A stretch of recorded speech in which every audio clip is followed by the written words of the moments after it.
I just remind Fianna Fáil and the government parties that there wouldn't be a compulsion to have by-elections within 6 months if Pierce Doherty hadn't gone to court to bring that about. So the fact is, Taoiseach, that you're now 2 years in government and the number of families in mortgage arrears has almost doubled. And contrary to what you say, the government has taken a softly attitude to the banks, even yesterday, and you didn't need a report yesterday to show that the salaries of top bankers are too high, and yet you're only proposing a 10% cut. But I think the big thing is that you've given the banks a veto over any arrangements reached through the personal insolvency services. And the banks, it's clear, the record is there. They're unwilling to deal compassionately, they're unwilling to deal efficiently with citizens and mortgage arrears. Now, on top of all of that, this week, householders are receiving letters from the Revenue in relation to the tax on their family home. This is a tax designed by Fianna Fáil, now being delivered by Fine Gael and Labour. It's a very, very unfair tax. Now, Taoiseach, a little question for you. Who said Fianna Fáil's proposal, now endorsed by the Labour Party, to introduce by 2014 an annual recurring residential property tax on the family home is unfair? Who said that, Taoiseach? You said that, Taoiseach. And don't give us the guff about the North. People pay rates in the North. People pay rates.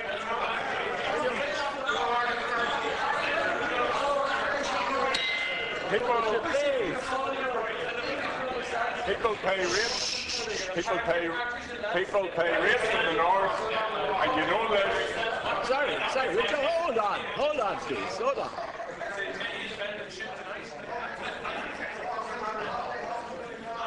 I don't know whether you heard me or not, but you allow the Deputy finish his question, and then we can get on with the business. Thanks, Contoria. The fact is, the deputies know that what I'm saying is accurate, because people in the North pay rates for which they get services which are denied householders in this state.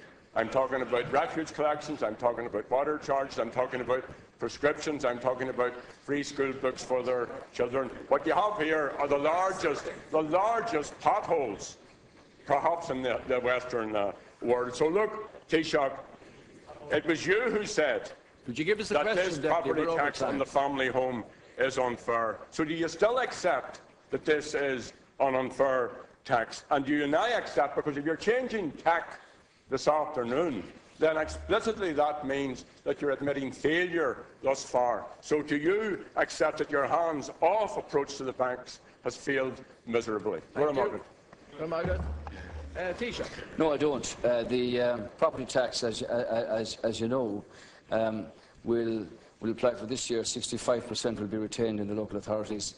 Government's intention is to get that to 80% for use for services in the local authority areas where people pay their property tax.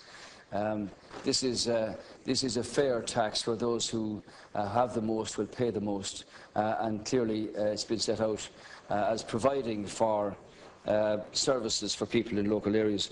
I assume that you already pay this on the premises that you own in West Belfast, and that you will pay it on the house you have in Donegal, and you have another one up in County Louth, I assume. So you'll be a multiple property taxpayer, being compliant with the law of the land, and I'm sure you won't object to that for the provision of services in your own area. In respect of the mortgages, as I said, Minister for Finance will outline the details of that this afternoon. Let me say to you that the banks don't have a veto here. The banks have no veto over the insolvency legislation. They had no veto over the reduction of the bankruptcy scale from 12 years to 3 years, and they don't have a veto over the insolvency legislation introduced by the government. And that's why it's an incentive for banks to sit down with clients and deal with their particular problems throughout the wide variety of opportunities that there are there that have been outlined both in the Keane report and in other opportunities for people to restructure and re-engineer their particular mortgage distress problems.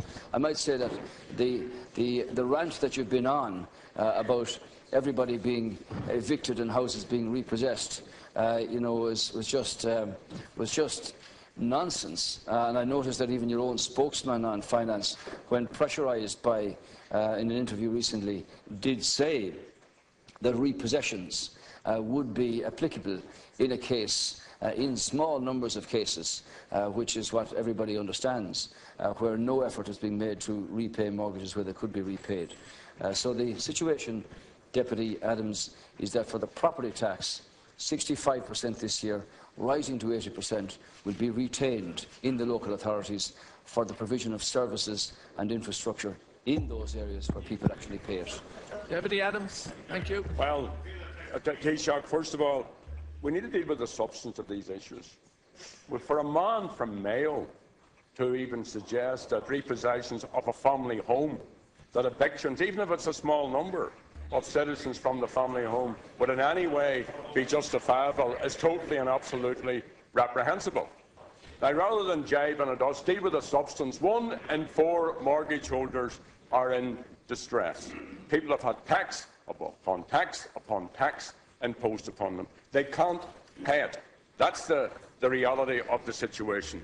What we have argued for is for a statutory independent body to impose settlements which would be legally binding agreements between the mortgage holders and the banks, including, and you have ruled this out, including where appropriate write-downs.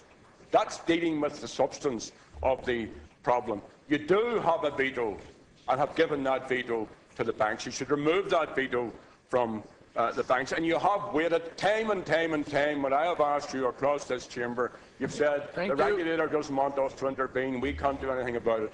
You've done very, very little of substance to put manners on the banks. And what you have to do, and I look to the Minister of Finance also, you have to put the whole issue of a family's right to a home on a legislative footing. Thank you. That has to be done by this government.